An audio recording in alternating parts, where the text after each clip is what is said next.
sort of a naively optimistic view of human nature, that people are simply good.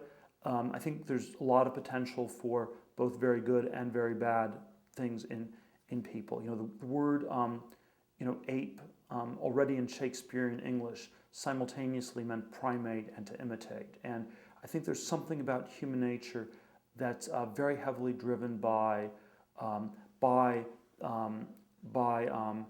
sort of imitation, by looking at what other people are doing, and that's very heavily shaped by what's considered acceptable or not. And so, if your parents encourage you to become a suicide bomber, there's a chance you'll become a suicide bomber. And something like this is true of an awful lot of things. And so I think there is a certain, while I wouldn't describe human nature as sort of completely plastic, I think there are a lot of choices about who we can be like, or how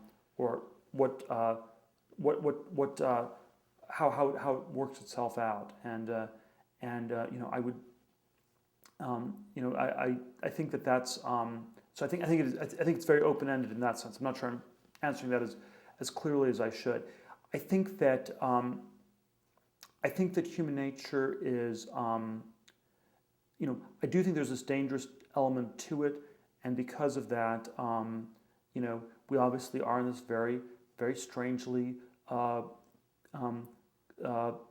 this very complicated world where there are some things that are, some very crazy people, some very dangerous people, and some very good things happening as well. And I think it's not clear how it's going to end. If it was clear that it was just all going to blow up, there'd be no point in doing anything.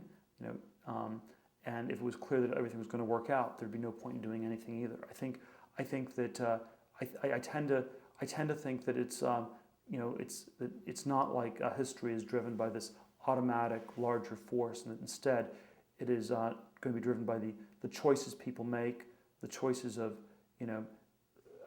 who you try to emulate, and do you try to emulate someone who's doing something heroic or good, or something entrepreneurial that's making the world a better place for a lot of people? Do you emulate a gangster or a terrorist or someone who's doing something bad? And I think we want to try to shape that in a way that's healthy.